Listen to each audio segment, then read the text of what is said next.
Jordynne Grace est de retour et elle est là pour démarrer Blake Monroe. Elle a débarqué en plein milieu de son match face à Kelani Jordan et face à cette menace, Monroe a pris la poudre d'escampette. Résultat des courses, Jordan gagne par décompte extérieur et Grace, elle, obtient un match face à Monroe pour Heatwave. Hey, t'as raté NXT cette semaine, t'inquiète, je suis là et je te récap ça sur Inside Story, alors n'hésite pas à t'abonner et à partager. Côté match, Kyle Dixon et Uriah Connors ont eu leur chance pour les titres par équipe face à Hank Tank et s'ils se sont plutôt bien débrouillés, ce sont tout de même les champions qui ont fini par s'imposer pour conserver leur titre. Mais la célébration est de courte durée puisqu'elle est coupée par l'arrivée de Dark State qui attaque tout le monde. Miles Bourne et Lexis King se sont retrouvés sur le ring et bon, on connaît King, il est là en grande partie pour perdre, donc autant dire que c'est Bourne qui a réussi à remporter la victoire. Fia, elle a affronté Nia Jax et j'ai bien cru qu'on aurait là un squash match, mais bah non, Fia, elle s'accroche. Alors faut pas rêver non plus puisqu'elle finira tout de même par se faire écraser. Jax prendra ensuite le micro pour provoquer Lash Legend qui viendra alors se battre avec elle et elles vont pas se lâcher de toute la soirée. Yoshiki Inamura et Stax se sont affrontés sur le ring. Stax qui a d'ailleurs un nouveau garde du corps en la personne d'Ariana Grace qui est venue pendant le match. Ça va distraire l'arbitre et ça va permettre à Josh Briggs de venir mettre un gros chassé dans la tête de ce pauvre Inamura. Stax n'aura plus qu'à enchaîner avec le tombé pour la victoire. Et dans le main event, Tatum Paxley a eu sa chance pour le titre nord-américain de Sol Ruka. Alors tout ne s'est pas passé comme prévu puisqu'on avait quand même pas mal de monde en ringside et on a surtout eu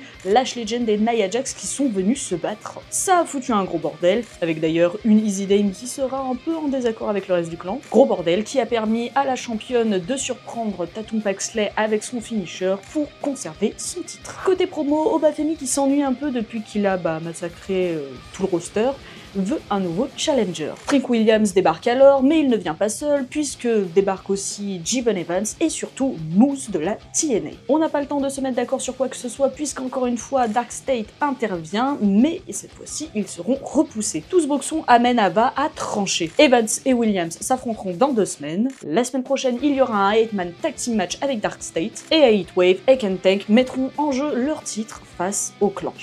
Sacré programme. Joe Hendry est venu défier Charlie Dempsey en sortant d'un frigo. Taviona Hayes a essayé de faire redescendre Ethan Page, mais le champion sera défendu par Chelsea Green. Et enfin, Ricky Saints aura sa revanche face à Jasper Troy dans 2 semaines. Et voilà, tu as tous les moments importants du show. Retrouve plus de récap et plus de contenu sur nos différents réseaux. Et à la prochaine.